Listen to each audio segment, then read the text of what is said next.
Buenos días, ¿cómo se llama usted? Diego Fernando Orozco Quintero. Vengo Betancourt Pérez. Victoria Velázquez. Quisiera hacerle una serie de preguntas para nuestro podcast. Bien pueda. La primera pregunta es, desde tu experiencia, ¿en qué se ha caracterizado la educación en Latinoamérica? Una variación constante en términos de lo que se asume por modelos externos y no de creaciones propias. Y en un asunto más bancario y de procesos de innovación no muy permanentes. O sea, los modelos llegan de acuerdo a los gobiernos, no hay una política de largo plazo. ¿Qué paradigmas estuvieron presentes en tu proceso educativo? En el proceso educativo tradicional, diría yo, pues hay situaciones puntuales.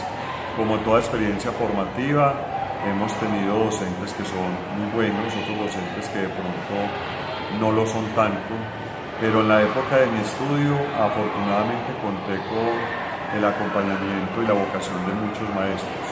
Y dentro de los paradigmas que en su momento, sobre todo cuando estaba en primaria, a veces se presentaban, estaba el castigo físico, o estaba también muchas veces la ridiculización en público, o el establecer comparaciones de un estudiante para con otro, o el pegarle con la regla.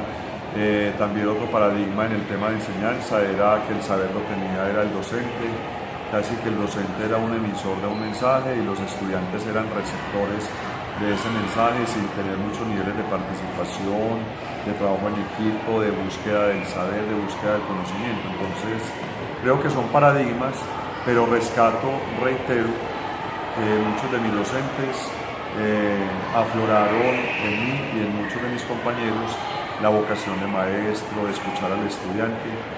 Tengo como las dos vertientes frente a ese paradigma educativo. Y obviamente en las metodologías, pues también estaba la metodología muy expositiva, aunque también tuve algunos docentes que eran muy creativos con sus talleres, con la manera didáctica, con lo concreto. Entonces hay un panorama interesante. Desde tu experiencia, ¿has notado algún cambio en la educación en los últimos años? Sí, claro, por supuesto. Hablando a nivel de ley general de la educación, podríamos pensar en que pasamos de ser un modelo conductista a un modelo constructivista, en el cual los estudiantes son agentes activos en los procesos de educación, en el proceso de enseñanza-aprendizaje, donde se parte de los saberes previos de los estudiantes, de las necesidades de su entorno, de su contexto familiar, y a partir de eso pues se construye el conocimiento, ¿cierto?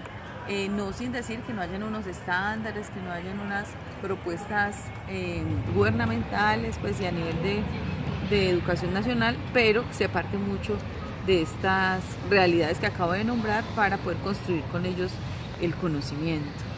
Si estamos hablando, por ejemplo, de la pospandemia, ¿cierto? Que sería también hablar de los últimos años, pues estaríamos hablando de un cambio también muy fuerte que se dio posterior a la pandemia, donde digamos que se tuvo que echar mano de forma muy radical de la parte emocional del personal que se educa para poder a partir de ahí también construir el conocimiento.